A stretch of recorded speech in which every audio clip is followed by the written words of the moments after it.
stomach. It's my next tattoo. Terrifying. This is funny because in normal time, Kim and I would be catching up, but Kim and I talk every 5 minutes. It's like, hey, did you get the laundry in the dryer? Totally. Oh, you got the tape off your finger. I see it's still swollen, but it's not still taped up. Kim, do you want to know? I've been telling people this, but do you know what I did that I thought you'd be so proud of me? Yes. / you would laugh at me so hard. Yes. So Valentina has been drawing tattoos like on her hand and her arm and stuff like that. So for fun, I was like, I'm going to get her these like sweet fake tattoos by this place called Inkbox. So they sell these tattoos that last like a couple weeks or whatever. So I got her one and I did one here. So, how does this work? I'm backwards. Okay. Yes. It's great, right? Until you sleep like this. And then you get this mark on your head that you also have rug burn from trying to wipe it off. So I've also tattooed my head. Oh, God, what a fucking idiot. Anyway. Oh, yay. That's so same old shit around here. My hair is brown now, apparently. Like, mine's great. Yeah. I'm very excited. And it's getting so long. Look how long this is. Oh, yeah, because you had dyed it brown again, right? I didn't. I dyed it blue at the beginning of the pandemic. And now it's just doing its great thing. It looks a little blonde almost because it's kind of got some brown in there. And it is long. It is very long. I'm just going to let it keep going. I don't have any reason to do anything to it other than. When was the long time you had long hair? When was the last time you had long hair? Supernatural, like when I first did Supernatural. So 10 years And then ago. You shaved it off for a commercial, is that right? It was short. Like it was super short, but it was kind of all one level. And then I shaved it for a commercial. And then I love immediate gratification. Oh, and yeah. having clippers at home, just shave my head. There, I've done something. That's like part of the reason I got those fake tattoos is I was like, I can't, Brianna, no, stop. You have to stop. Because I'll just be like, sounds like, well, I got nothing to do this afternoon. Tattoo sounds good. Bring it. You know me. I just like, sure, I could have this slice of cheese or I could go get a tattoo. Both. Both. You're like, why limit yourself, darling? I say both. Well, what else? I know, right? My daughter has been up since 3:00 in the morning, 2 days in a row. She's just she'll go through a growth spurt where she eats everything. She eats like a 16-year-old boy. And then she goes or like a 39-year-old woman. or cheese. She just eats. And then all of a sudden she stops sleeping. She just stopped sleeping. So she fell back asleep and just woke up again going, you're supposed to wake me up. I'm missing school. I'm like, when the fuck do you care that you're missing schove? Oh, yeah. It's like an excuse.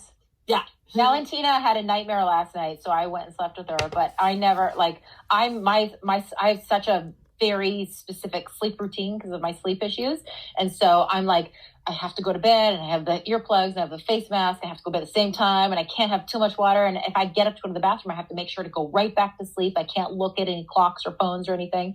And so when she woke up, I didn't look at my phone to see what time it was. And then she just never went back to sleep. And I was like, this is it. But I think it was not that early. I think it was 5:30 or something. But when she wakes up to have a nightmare, I'm like, did you have a nightmare or did you just want to get up? Yeah. You just having some feelings. Yeah, not even. She's just bored of sleeping. She's like, hey, Mom, I had a nightmare. This gets them every time. So, yeah, that's usually my life. My life is Valentina right now, which is fucking great. My life has not been Valentina ever, since she was born. This is the most I've been home with her, which is great. It is not what I want to do for the rest of my life, but it is great. Yeah. Grateful for this opportunity. Excited to see what opportunity comes in. Should we need to take questions here? Let's see what I see a bunch of them coming up. Yeah, okay, so Stacy from Ukraine. Hi, how do you imagine Jody and Donna's hunting? So now this is interesting. Do you mean like our specific hunting styles? I think it's it's going to be what it's going to be now. So you get to decide. We get to decide. So I see Jody as very Indiana Jones, Han Solo, like very that kind of, where it's like, why not bring a gun to a knife fight? Jody is a big believer in conserving energy. Yes, sometimes I do create character vibes that come straight from me. Jody's a believer in thinking first, having a plan of action, and conserving as much energy and ammunition as possible. Go in, get it, get out. She's not a big fan of the drama, because every time the drama starts, her fucking leg gets broken. Which I feel is like kind of the opposite of Kim, where Kim would be like, so why are you here? What were you looking for? And why? And what were you going to do with that thing? And what would that then cause this to do? Yeah, are you really like, why? Well, Kim would get into the existential issues of like, but is it really fear, or underneath that is there grief and pain? Because I think we need to. I want to see those and validate them, and then I'd get my face. Really would be saving the world. No, I'd be eaten immediately. I'd be eaten because they don't care. They don't care. The monsters. They're just hungry. Yeah. I feel like Jody or Donna would. I feel like she would bring. Since she's so new to hunting, I feel like she would bring her cop skills into it, and I think that she would be kind of. I think that she's, from what I gather from the last few episodes she's done, she's a little lippier than was let on earlier on, or that might be just what I'm bringing to the role. But she's definitely, we're allowed. Yeah, we're allowed. I think that she would be, she'd be, again, I think like you should be asking a lot of questions that might get her face eaten off. But I think that she is a lot more brains than brawn. Does that make sense? Yeah. That's my final answer. Go in knowing what their weakness is, shoot for the weakness, get that out. Or confuse them. I think that, I think Donna would be like, oh, that's a nice outfit, So throw them off and then whammy. You got a little something right on the right here. Right, you want me to get that for you? Here, let me get that stab. Whoosh. Stab. I love it. Aw, I miss that show. It's fun. Luckily, it'll probably be on Syndicate forever. Forever. I have not watched the last episode. I'm going to go. I haven't watched it. I refuse to watch it. Good. Then you can avoid that question.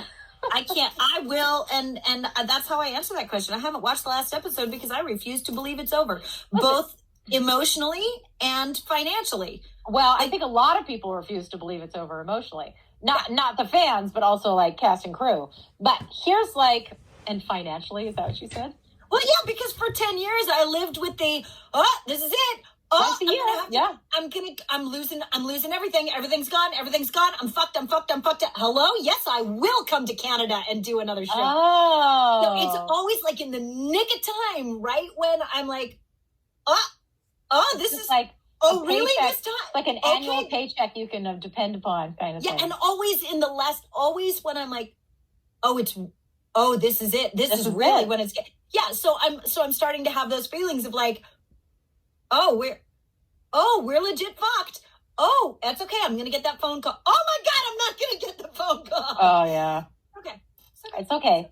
So I believe, it is always my belief and practice that new things can't come into your life until you make space for them, or until space is made for them. So I continue to believe that with Supernatural being over, it's making space for other things, which might be Supernatural adjacent.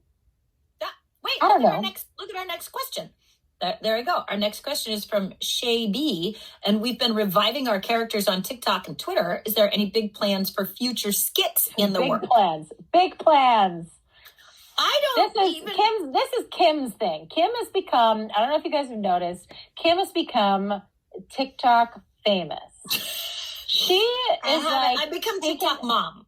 She has found her niche that TikTok didn't know it needed by being TikTok mom, because we had been talking about this with our producer from the live show, that a lot of Kim's fans from the Disney times are now 20 and are all on TikTok, is what my understanding is. Yeah. So Kim has been, but what I love about what Kim's doing is like, I haven't seen any of the stuff of you talking to fans. I think you do the stitches with fans or something. I do lives. I'll do because you have the option of doing a live as well. Just like so Instagram. Yeah. Okay. And then she does, but I love when you do like little movies. I think that's brilliant. That's what I think is brilliant about TikTok. Is like people are like just getting to have like all this creativity with their iPhones. I think it's fucking brilliant. And I need short turnaround. I need immediate gratification. But also I always have all these, you know what would be funny? It'd be funny if. And TikTok provides me the opportunity to like do the if. Yeah. What if? What if? Mm-hmm. Because I was really, and you know this, and I talked about this in my meet and greet. I was attaching to social media darkness. I was attaching to the feeling of being angry and depressed, and about things that I had no power over.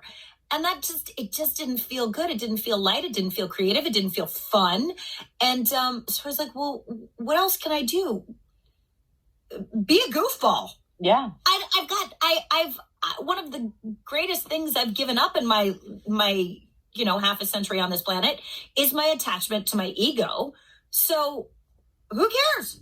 Oh, you know me. I love that shit. Live for that shit. Yeah. I had, we've talked a lot about this, is that I have a very boundaried relationship with social media, but I also wanted an outlet. So have the, happy hours. Yes, happy hour. The Instagram happy hours, which again, just the same, I assume with your TikToks, is like, this is for me. I'm happy if you get something out of this, but I'm doing this because it brings me joy. And what a beautiful thing. And that's when you know that it's authentic and that it's what you're supposed to be doing, is when it's easy and fun and it brings you joy and it brings other people joy. Right? Yeah. Yeah. So, yeah. So Kim sent me her TikTok and she was like, do with this what you will. And I live for shenanigans. You know that. So I was like, oh, I'll do something with it for sure. Yeah. So, brilliant. So brilliant. Yeah. Brilliant. I think Jody and Donna will probably have a lot of fun conversations on TikTok. Yeah. Yeah. So do we have plans? I never have plans. I don't have plans because everything I do has to be fit around my teaching schedule and my daughter's schooling. So I try not to make plans because then they go awry. I just will sit down and be like, I've got an idea and some time. Let's see what'll happen. That's the best. It's like kind of like, it's like having our own show, but we get to like decide if we want to do it or not. Yeah. Yeah. All right. Yeah. Masha from Ukraine again. Hello, Ukraine. My name is Mary Q. What would Jody and Donna... It was the question. Question. There we go. Mary. Got it. Question. What would Jody and Donna spend $1 million on? I feel like Donna would get a new truck.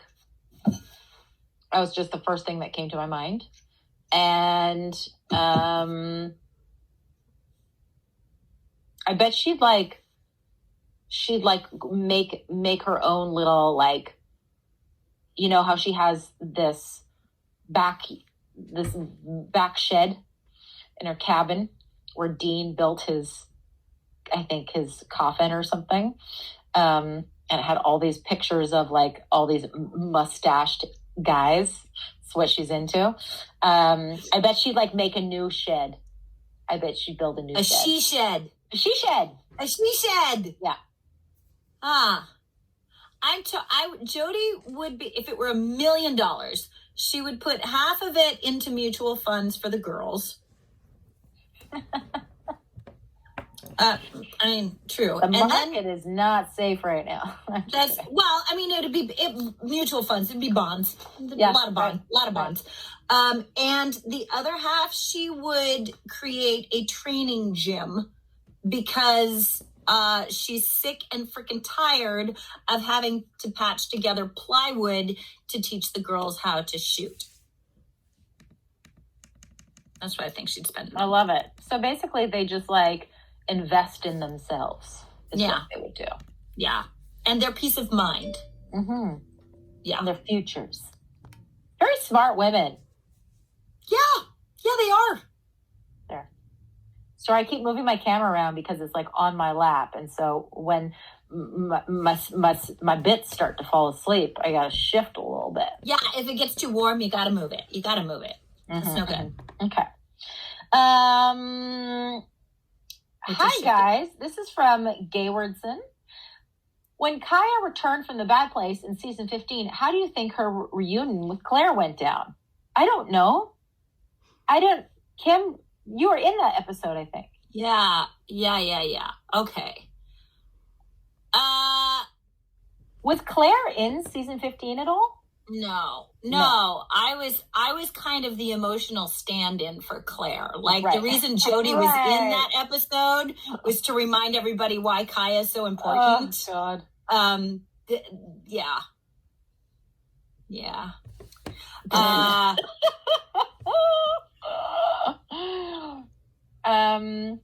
We don't know. I don't actually know the Kaya Claire storyline that well because it wasn't fully, we didn't get an opportunity to fully write it, flesh it out. So it's kind of nothing at this point. And because Claire wasn't in season 15, I have to assume that it maybe didn't happen. Well, I'm sure Jody brought her home. So here's the problem. So this is where the story that y'all know starts to diverge from the story in my mind where Supernatural has not ended and Sam and Dean are still hunting monsters. That's what's going on in my mind. It's great. So I love that. In my mind, in my head canon, Claire came home. Kaya was there. Claire experienced, like, they're soulmates. They're supposed to be together. So this was reestablished, but then Claire had not only Jody, but Kaya, because Claire is reckless and has zero regard for her own safety. Well, she didn't give a flying fuck when Jody would bring that up. Like, hey, excuse me, how about taking better care of my heart? But now she's got Kaya. So Claire, I'm hoping, is having to learn a safer way of hunting because now she has a reason to live. How's that sound? That sounds fucking great. I think so too. Nailed it. There we go. Great. That's a beautiful answer. That's what I think. Lisa Marie Semler. Hey, you two. Hey, Lisa Marie. What's the funniest story you can tell us about the two of you?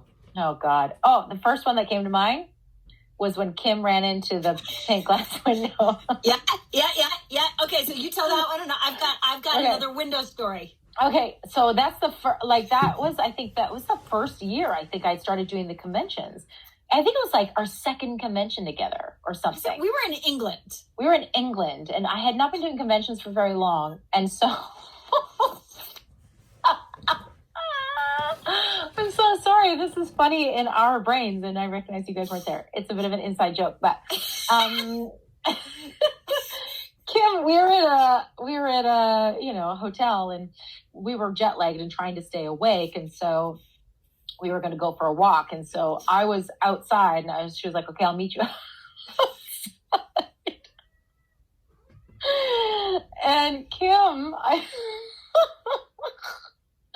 I see her walking from the hallway outside, but she thinks that the doors are open, but they're glass doors.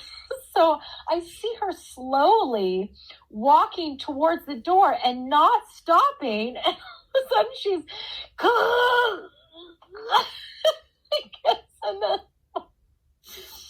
and she comes outside. And she's like, "Why weren't you filming that?" First words out of my mouth. Not like, oh my God, I'm so embarrassed. Not like that. The only thing I could think of was like, that shit's classic. That is classic. That is such a classic. Oh my I God. I thought for a second that you were doing a bit, that you were like being funny. Oh God, that was good. I can't do that. And then my window story is much racier. We were sitting in so we were in Vegas. This was the convention last year. One year ago. The convention last year. So we were in my room, and the hotel was set up like on an angle. So it was my room.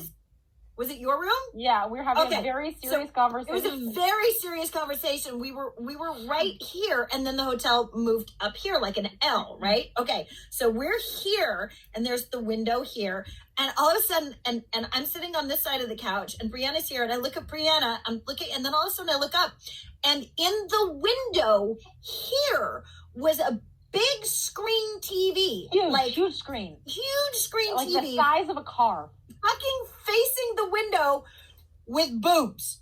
With just boobs. Just boobs. Bouncing. Just boobs. And I was like, what's good? Brianna! The curtains open, just happy boobs. Boobs being boobs. Boobs being boobs, enjoying boobs, and someone also enjoying those boobs. Oh my God. We were like... Oh my God, we were laughing. So one of my favorite pictures of you on my phone is you laughing at that. Oh my God.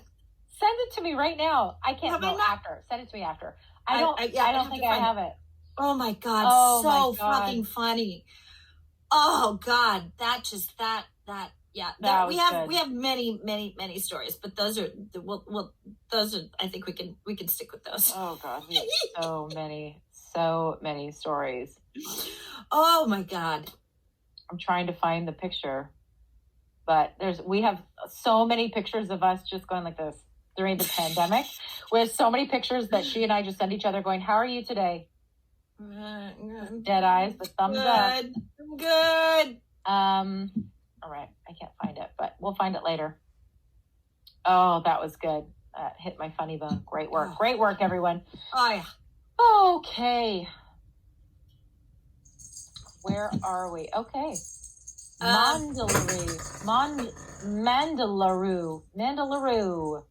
If you ladies could go to any concert right now together, who would you see? We would go to very different concerts. Yeah, that's right. I think we could both go to Bishop Briggs together, couldn't we? Oh, yeah. I was just thinking about her last night. I've been to 3 Bishop Briggs concerts. Yeah.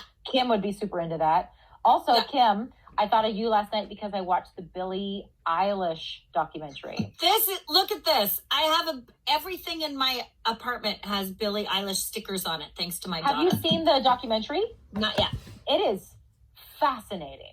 I thought it would be good and interesting because she's a singer and I adore her and I love watching the trajectories, but it's fascinating because there's no talking head. It's all just footage of them over the fort from her being 14 and just singing at like clubs to like her being 17 and winning 4 Grammys. Yeah. It is so good. And I thought, because I remember Kim once told me that she met Billie Eilish's mom. Well, no, we met Billie because her mom taught my daughter silks. So her mom was my daughter's silks teacher. And she had this cute pair of shoes on one day. And I was like, cute shoes. She goes, I know my daughter's a singer and she gets free stuff. And sometimes I get to keep it. And do you want to hear her demo?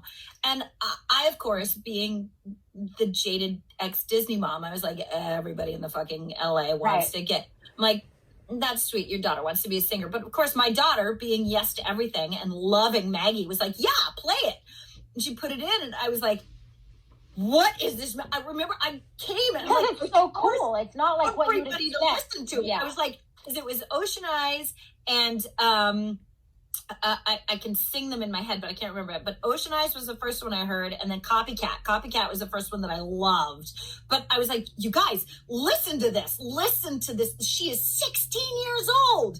And Tabby was so smitten with her. She said, I want to meet her. And sure as shit, Maggie brought her to class the next time. And Billie and Tabby spent the time playing in the silks and just like, she just was just this How little cool is entity even then. So now watching this happen. Honestly, Kim, I think that I know it's like not always your thing to watch TV, which is totally fair. We want to watch it. But it is like, you watch this girl. I watched this and I was like, and I watched it with Jose, and Jose loves seeing people just truly in themselves. And she is so authentic. And she reminded me of the stuff that Wayward embodies, is that she was like, people were constantly not harassing her, but like giving her a hard time for being so dark. And she's like, what is dark and what is light? Like, I'm just being me, you know, and I'm going through a hard time. I'm not going to pretend I'm not. And Jose and I were just saying, like, wow, the strength that a young girl would have to be like, yeah, you know what? I feel fucking shitty right now. Yeah. And just being totally authentic with that. Anyway, it is such a beautiful documentary. I just loved it so much. I had such respect for her, but I will always think of, because when you told me that story, it was a couple of years ago, and she wasn't as big as she is now. Like, she had been working her butt off for years, but she became famous very quickly. Yeah. Yeah, and I remember, I think about you and I go, oh, Kim knows her. I always go, Kim knows Billie Eilish.